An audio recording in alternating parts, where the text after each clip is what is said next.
vrai politicien la Abdoulaye. waaw en fait waaw man li ma koy njëkk a laaj xëy na y a une question boo xam ne coow li bari na pour le moment relativement ak loi d'amnistie bi mais li ma koy njëkk a laaj mooy en réalité pseudo polémique la wala polémique créée la volontairement mais quand même la question est posée avec acuité. Relativement justement au cumul des postes. Il y a 2 maires qui ont été nommés en conseil des ministres. Le président Sonko bi ñu ko nommé par décret premier ministre dafa jógee ci mairie bi. Votre ministre de tutelle bi ñu ko nommé tam dafa jógee mairie Thiès. Est-ce que loolu itamit dina topp ñaari maires yi nga xam ne nommé nañ leen ci conseil des ministres bi ñu génn. Alors je vais commencer par la première ci loi d'amnistie bi. Parce que c'est vrai que débat bi nga xam ne dafa posé wala actuellement man je fais partie des gens yi nga xam ne dama jàpp premièrement benn affaire gis nga lu gën a dangereux pour un peuple mooy tentative de falsification ou de réécriture histoire. Parce que ce qui s'est passé entre 2021 ak 2024 ñun ñoo ko dund Sénégalais yi fi lañ nekkoon dund nañ et même je vais aller plus loin. On est parti aux élections en 2019. 5 candidats la ñu amoon 5 candidats yooyu noonu bu ñu ne président bi gagné na dès le premier tour donc 4 candidats yi ci desoon kenn ki dem rejoindre le camp présidentiel. keneen ki ne bàyyi la politique keneen ki ñu gis na quelque temps après aussi rejoindre le camp présidentiel donc kenn ci candidats yi rek moom moo ci amoon muy le président Ousmane Sonko moo fi nekkoon représenter l'opposition. Quelque temps après ñu gis ne il faut le rappeler aussi entre 2012 ak 2021 kan moo fi rappelé wu benn manifestation d'envergure bu fi am bu ñu autorisé woon man rappelé wu ma ko su amee aussi ñaar wala ñett la c'est pour dire que lépp lu ma soon xew Sénégal nit ñi suñu amee la volonté de manifester ou en tout cas exprimer wu la manifestation était systématiquement interdite. Comme vous le faites actuellement. léegi fi nga xam ne moom mooy yóbbu nit ñi. comme ni ngeen ko defee instant juste ma pare après peut-être boo paree nga ñëw bàyyi di ko sara xelal. alors juste pour ma pare sama raisonnement. place de l'Obélisque pour nga yegg fa lépp la ñuy encercler. au final lan moo ci doon am ñoom Guy Marius Sagna ak ñeneen lañ doon jàpp. ñuy avancer doon ba à partir de 2021 ci liñ door a am benn manifestation bi nga xam ne d'envergure la ce que je veux dire mooy. ci manifestation yi noonu gis nañ lu fi xew entre 2021 ak 2024 mu métti nag parce que instant boobu ñun ñi di wax ñëpp suñu ay xarit suñu ay am di jàmm la plupart ñu ngi woon prison ñu ne am na benn majorité bu ñëw andi loi d'amnistie instant boobu noonu faut le dire on était mitigé parce que bëgg nañ suñu leader gën muy le président Ousmane Sonko bëgg nañ suñu candidat donc le président Bassirou Diomaye Faye gën a prison mais bëgg nañ aussi suñu ay xarit suñu ay militants ñi nga xam ne ñoom la ñuy nekkal tout le temps gën a prison parce que la réalité c'est que amnistie bi bu ñu koy présenter dañoo noonu pour yéen la mais ñun c'était quoi notre position en dépit de tout ça dañoo ne su nekkee crime de sang yi bokk na ci du ñu voter cette loi là ñu wax ko commission yemuñ ci commission bu ñu ñëwee plénière aussi actuel ministre de l'énergie bi donc mu nekkoon donc monsieur Birame Souleye Diop mu nekkoon instant président groupe parlementaire. kan moo fi déggul woon sa posture. il a été sans équivoque su nekkee crime de sang yi bokk na ci voté wuñ ko Samba Dang honorable député Samba Dang kazalika nga cité waat Guy Marius Sagna kazalika tous les députés de Pastef am la même posture signé wuñ ko su nekkee crime de sang yi bokk na ci lan moo fi changé entre temps le visage ñun ñu ne. su nekkee par exemple gagné nañu élection yi loi bi dina dañ lan moo tax ñu koy wax c'est parce que jàpp nañ ñi nga xam ne ñoom ñoo commettre ces crimes de sang là ils doivent payer parce que nag tey nit ki commettre na ay crimes ñu ne ubbi nañ ay enquêtes boobu léegi 2021 ak 2024 amul kenn kuñ ci jàpp kenn.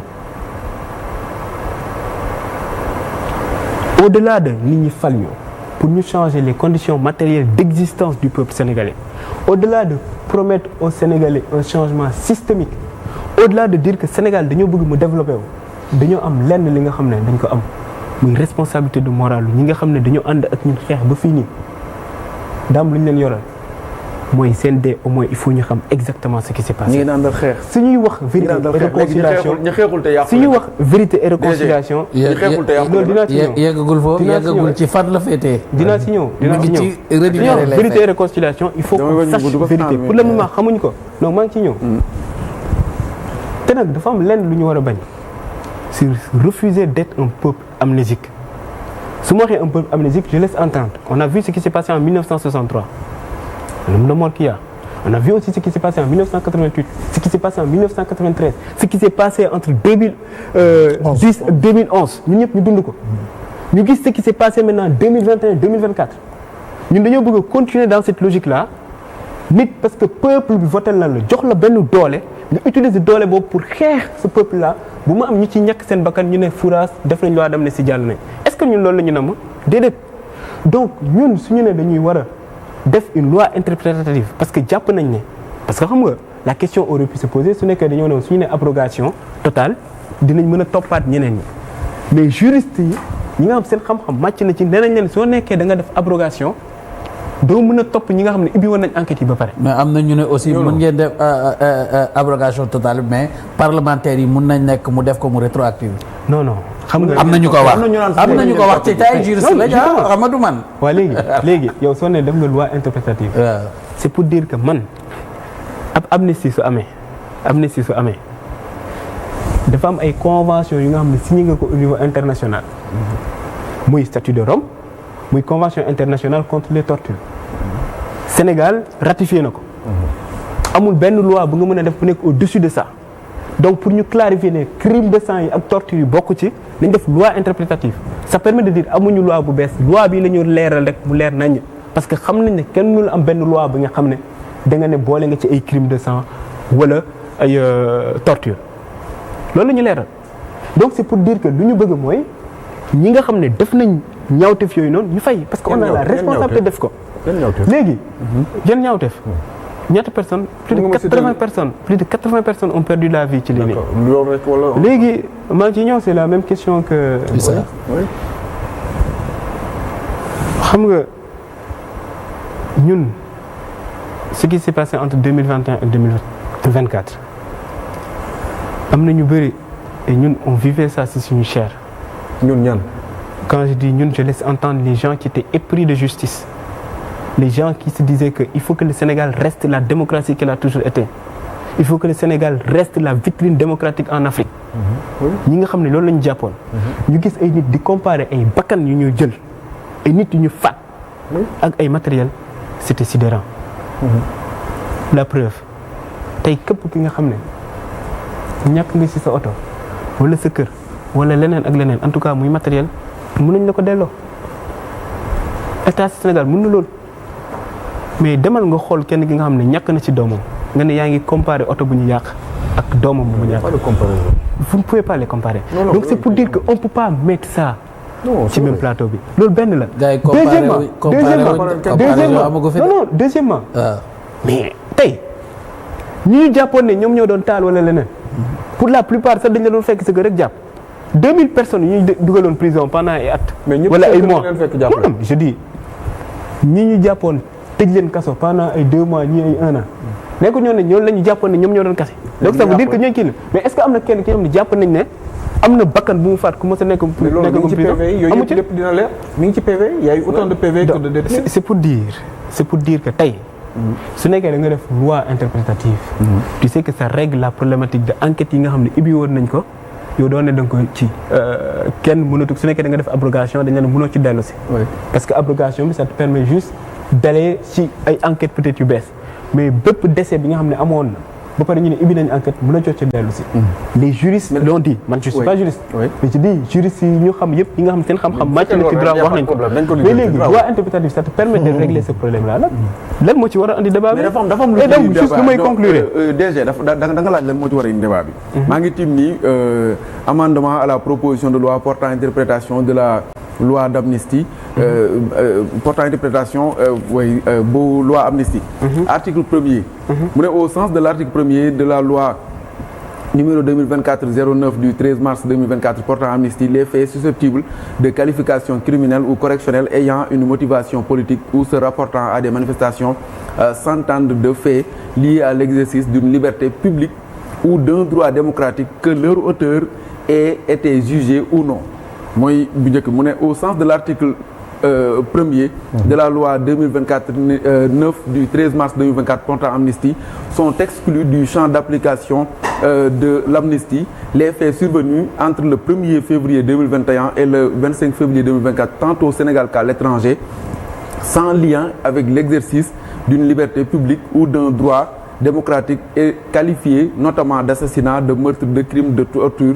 d'actes de barbarie, de traitement inhumain, cruel et dégradant, même si ces faits se rapportent à des manifestations, quelle qu'en soit la motivation, et indifféremment de leur auteur. 2 bi mu ne au sens de l'article 3 de la loi 2024 numéro 9 du 13 mars 2024, l'amnistie ne préjudicie ni aux droits des tiers ni aux droits des victimes à une réparation intégrale.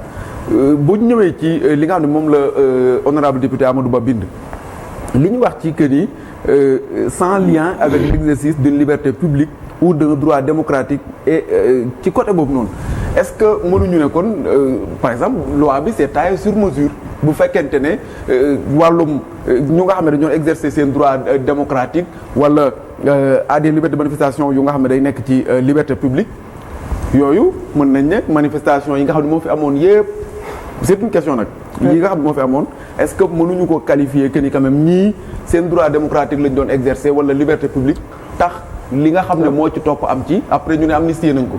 c'est parce vraiment que sew bi fii la nekk. c'est vraiment ce que vous avez compris. non yow laay laaj. ah non mais je ne cherche pas à comprendre. non mais en fait oui. la quintessence. nga leeral de Amadou. voilà de lu honorable Amadou Ba def la quintessence de son amendement. oui nekkul leneen du dul leeral problématique yi ngeen am. xam nga mooy lan. gis nga képp commettre crime nga nekk ci camp bi wala ci camp ba la da nga war a fay. c'est-à-dire tu dois payer. crime bi génne nañ ko ci champ kii nu ñu ko waxati loi d'amnistie bi. c'est la quintessence de lu ko lire nii. mu nekk yow da nga jàppoon da ngay manifester. oui ba jàpp ne faat nga bakkan parce que da nga doon manifester amoo ci droit. kenn mënu la amnistie ci loolu noonu. nga nekkoon keneen aussi di def leneen loo mënti def parce que manifestation am na wala leneen. da nga war a fay c'est la quintessence de l'amendement bu mu def. mooy que ni képp ku doon wax ne dama doon exercer sama droit public mën nañ la topp. su nekkee da nga def torture instant bu ngay def noonu da nga torturer nit. wala nga rey nit. donc nga faat bakkan. loi d'amnistie bi boo ko ci. su fekkee ci loolu la su fekkee da nga taal oto nit. non mais xam nga wala da nga taal kër ne dama parce que c'était lors d'une manifestation politique. léegi taal naa kër loi d'amnistie bokk na. je vais juste me répéter. j'ai dit que ñun dafa am ay conventions internationales yu ñu signé. yooyu moom la non mais boobu leer na convention yi non mais je vais le dire puisque devait reposer la question ça veut dire que des na comprendre et puisque moom convention yi xam nañ ne convention yi ay sénégalais yu déglu comprendre nañu donc je vais répéter puisque répéter nga question bi. oui donc ce que je disais mooy ci convention yi nee nañ kenn mënul signer loi d'amnistie boole ci ay crimes wala ay tortures. muy statut de Rome bu ñu signé. donc en 1998 ñun par exemple au niveau du Sénégal ñu souscrit ci en 1999. muy convention internationale buy xeex ay tortures buy prohibir ay tortures bi nga xam ne 1984 la ñun ñu ratifié ko en 1986. ñëpp dañoo ne ñun Sénégal ñun ñoo souscrit ci loolu donc mënuñu am ab loi bi nga xam ne dañ ci dugal ay crimes wala ay tortures. loolu la ñu ñëw appliqué ci mais mën nañ am loi boo xam ne dañ ciy dugal ay manifestations politiques. léegi ci manifestation politique yi. mën nañ ko am. dama la ne. oui manifestation politique yi tey da nga nekk di poser benn débat bi nga xam ne c'est incompréhensible ci man boobu. ki nga xam ne dafa ñàkk bakkanam. ak ki nga xam ne juste il faut que il faudra même s'il faut répéter 100 fois il faut nga répéter ko. ki nga xam ne dafa ñàkk bakkanam ci ab manifestation. ak ki nga xam ne ab oto la ñàkk. comparaison boobu yow bu ñu bëgg a wax nii.